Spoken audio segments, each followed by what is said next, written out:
वालेकुम। आज हम बात करेंगे आतशी चट्टानों यानी इग्नियस रॉक्स की। ख़ास तौर पर अगर आप जियोलॉजी के स्टूडेंट हैं और फील्ड वर्क पर जाते हैं तो आपको इन चट्टानों की खसूसियात को कैसे देखना और रिकॉर्ड करना ये समझें कि ये आपके लिए एक प्रैक्टिकल फील्ड गाइड है। तो चलें शुरू करते हैं। हम बिल्कुल उसी तरह आगे बढ़ेंगे जैसे कोई जियोलॉजिस्ट फील्ड में काम करता है। मतलब पहले बड़ी तस्वीर देखेंगे और फिर आहिस्ता आहिस्ता छोटी छोटी डिटेल्स यानी मैक्रो से माइक्रो की तरफ जाएंगे। तो सबसे पहला सवाल, आखिर हम इग्नियस रॉक्स को पढ़ते ही क्यों हैं? आइए इसकी बुनियादी अहमियत को समझते हैं। देखें, इसकी कई अहम वजूहात हैं। एक तो ये कि इनको समझकर हम वोल्केनिक हैज़र्ड्स यानी आतिशफ़शानी ख़तरात का बेहतर अंदाज़ा लगा सकते हैं और उनसे बचाव की तदाबीर भी कर सकते हैं। फिर ये हमें हमारी ज़मीन के इर्तिका यानी प्लानिटरी एवोल्यूशन और प्लेट टेक्टोनिक्स को समझने में मदद देती हैं। इसके अलावा प्रैक्टिकल फ़ायदे भी हैं, जैसे कीमती मादनियात यानी और मिनरल्स को ढूंढना। और हाँ, ज़मीन की जियोलॉजिकल हिस्ट्री की टाइमलाइन बनाने में भी ये बहुत अहम किरदार अदा करती हैं। अच्छा, तो जब आप फील्ड में होते हैं तो सबसे पहली और सबसे बुनियादी चीज़ क्या देखनी है? वो ये है कि जिस रॉक बॉडी को आप देख रहे हैं उसका अपने आसपास की चट्टानों से क्या ताल्लुक है। चाहे आपको चट्टान किसी कुदरती कटाव की वजह से नजर आए या किसी कान में, आपके तज्जिए का स्टार्टिंग पॉइंट बस एक सवाल है, क्या ये चट्टान इंट्रूसिव है या एक्सट्रूसिव? मतलब क्या मैग्मा जमीन की सतह के नीचे ही ठंडा हो गया या फिर लावे की शक्ल में सतह पर बहकर ठंडा हुआ? आपका पूरा ऑब्जर्वेशनल अप्रोच इसी एक सवाल पर डिपेंड करता है। अगर चट्टान इंट्रूसिव है तो सबसे पहली चीज जो आपको देखनी है वो है कॉन्टैक्ट्स, यानी वो जगह जहां इग्नियस बॉडी आसपास की चट्टानों, जिन्हें हम कंट्री रॉक कहते हैं, से मिल रही है। अब यहां दो पॉसिबिलिटीज हैं। अगर इग्नियस बॉडी आसपास की चट्टानों की लेयर्स को काट रही है तो हम उसे कहेंगे डिस्कॉर्डेंट, और अगर वो उन लेयर्स के साथ साथ यानी पैरेलल चल रही है तो वो कॉन्कॉर्डेंट कहलाएगी। यही कॉन्टैक्ट्स हमें इंट्रूसिव बॉडीज के मुख्तलिफ अक़साम को पहचानने में मदद देते हैं। मिसाल के तौर पर डाइक हमेशा डिस्कॉर्डेंट होता है, यानी ये एक दीवार की तरह लेयर्स को काटता हुआ ऊपर आता है। दूसरी तरफ सिल जो है वो कॉन्कॉर्डेंट होता है, वो चट्टानों की तहों के बीच में एक शीत की तरह घुस जाता है। इसी तरह लैकोलिथ और लोपोलिथ भी कॉन्कॉर्डेंट ही हैं, लेकिन उनकी शेप्स खास होती हैं, एक गुंबद की तरह और दूसरी तश्तरी यानी सॉसर की तरह। यहाँ एक बहुत अहम बात याद रखने की है, फील्ड में कभी भी सिर्फ 2D व्यू देखकर फैसला ना करें।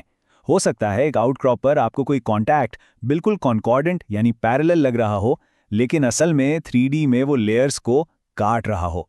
इसलिए हमेशा मोहतात रहें और बड़ी तस्वीर को देखने की कोशिश करें। अच्छा, तो हमने बाहर के ताल्लुकात को समझ लिया। अब वक्त है कि हम खुद रॉक बॉडी के अंदर झांकें और इसकी इंटरनल आर्किटेक्चर को पढ़ने की कोशिश करें। यहीं से हमें इसके ठंडा होने और बनने की पूरी कहानी पता चलेगी। फील्ड में एक बहुत कॉमन प्रॉब्लम आती है, एक सिल और एक लावा फ्लो में फर्क करना। दोनों ही लेयर्स के पैरेलल यानी कंकॉर्डेंट नजर आ सकते हैं, तो फिर कैसे पता चलेगा कि कौन सा क्या है? ये एक बहुत दिलचस्प सवाल है और इसके लिए हमें कुछ डिटेल्स देखनी पड़ती हैं। इस मसले को हल करने के लिए हमारे पास 3 डायग्नोस्टिक चेक्स हैं। पहला, इसकी ऊपरी सतह को देखें। अगर वो वेदर्ड है यानी मौसम की वजह से खराब है और अक्सर लाल रंग की है तो ये लावा फ्लो होने का इशारा है। क्यों? क्योंकि लावा खुली हवा में बहता है। दूसरा, गैस बबल्स यानी वेसिकल्स को ढूंढें। लावे में गैसें ऊपर की तरफ उठती हैं, तो अगर आपको वेसिकल्स ऊपर की सतह के करीब ज़्यादा मिलें तो ये भी लावा फ्लो की निशानी है। और तीसरा और शायद सबसे अहम, चिल्ड मार्जिन्स यानी ठंडे किनारों को चेक करें। अच्छा, ये चिल्ड मार्जिन होता क्या है? जब गर्म मैग्मा किसी ठंडी चट्टान से टकराता है तो वो किनारे बहुत तेजी से ठंडे हो जाते हैं, जिसकी वजह से वहां बहुत फाइन ग्रेन्ड क्रिस्टल्स बन जाते हैं। अब सोचें, एक सिल तो पहले से मौजूद चट्टानों के बीच में घुसती है, तो उसके ऊपर भी ठंडी चट्टान होती है और नीचे भी। इसलिए सिल में आपको चिल्ड मार्जिन्स ऊपर और नीचे दोनों तरफ मिलेंगे। जबकि लावा फ्लो सिर्फ अपने नीचे वाली जमीन पर बहता है तो उसका चिल्ड मार्जिन सिर्फ बेस पर ही मिलेगा। कुछ और इंटरनल फीचर्स भी हैं जिन्हें रिकॉर्ड करना बहुत ज़रूरी है, जैसे कि जॉइंट्स, खास तौर पे कॉलमनर जॉइंट्स, जो हमें बताते हैं कि चट्टान ठंडी होते वक्त कैसे सिकुड़ी थी। फिर होती हैं वेन्स यानी रगें, जो बाद में आने वाले फ्लूइड से भर जाती हैं। वेसिकल्स यानी गैस के बुलबुले, और पिलोज, जी हाँ, तकिए जैसी साख्तें, जो इस बात का पक्का सबूत हैं कि लावा पानी के अंदर या बर्फ के नीचे फटा था। चलें अब बड़ी तस्वीर से हटकर क्लोज अप व्यू लेते हैं। अब हम हैंड लेंस का इस्तेमाल करेंगे और चट्टान की फाइनल आइडेंटिफिकेशन के लिए इसके मिनरल्स और टेक्सचर को समझने की कोशिश करेंगे। देखें, फील्ड में आइडेंटिफिकेशन कितनी आसान या मुश्किल होगी, ये सब ग्रेन साइज पर डिपेंड करता है। अगर क्रिस्टल्स मोटे हैं यानी कोर्स ग्रेन्ड हैं तो आप उन्हें आराम से देख सकते हैं, लेकिन अगर वो बहुत बारीक हैं, फाइन ग्रेन्ड, तो हैंड लेंस से भी उन्हें पहचानना तकरीबन नामुमकिन हो जाता है। और यहाँ एक मजे की बात, फील्ड में अक्सर पायरोक्सिन और एम्फीबोल जैसे मिनरल्स में फर्क करना बहुत मुश्किल होता है, तो उस पर ज्यादा परेशान होने की जरूरत नहीं है। सच तो यह है कि इट डजंट मैटर मच। ज्यादा अहम बात यह है कि आप ओवरऑल रॉक टाइप को पहचान लें। फील्ड में क्लासिफिकेशन के लिए एक सिंपल रूल ऑफ थंब याद रखें।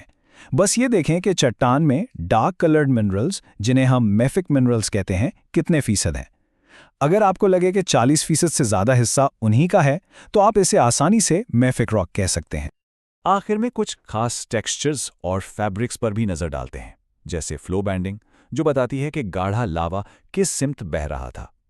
क्यूमुलेटिव लेयरिंग से हमें मैग्मा चैम्बर के अंदर क्रिस्टल्स के सेटल होने का पता चलता है। पैगमेटाइट्स यानी बहुत बड़े बड़े क्रिस्टल्स जो अक्सर वेन्स में मिलते हैं, और जीनोलिथ्स, ये बहुत दिलचस्प होते हैं। ये दरअसल आसपास की चट्टान के टुकड़े हैं जिन्हें मैग्मा ने अपने अंदर शामिल कर लिया था। चलें, अब तक हमने जो कुछ भी सीखा है उसे जल्दी से समराइज कर लेते हैं, ताकि आपके जहन में एक क्लियर ऑब्जर्वेशनल वर्कफ्लो बन जाए। तो ये है आपकी फील्ड चेकलिस्ट। सबसे पहले बड़ी तस्वीर इंट्रूसिव है या एक्सट्रूसिव, फिर कॉन्टैक्ट्स का तज्जिया, कंकॉर्डेंट है या डिस्कॉर्डेंट, इसके बाद अंदरूनी साख्त, जॉइंट्स, वेसिकल्स और चिल्ड मार्जिन्स को देखें, फिर क्लोजअप लें, हैंडलेंस से मिनरल्स और टेक्सचर्स पहचानें, और आखिर में खास चीज़ों को नोट करें, जैसे जीनोलिथ्स या फ्लो बैंडिंग। अगर आप इस स्टेप बाय स्टेप तरीके पर अमल करेंगे तो कोई भी अहम डिटेल मिस नहीं होगी।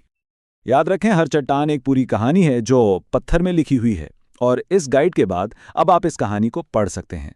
तो अगली बार जब आप किसी आउटक्रॉप को देखें तो खुद से पूछें, इस चट्टान में कौन सी कहानी छुपी है।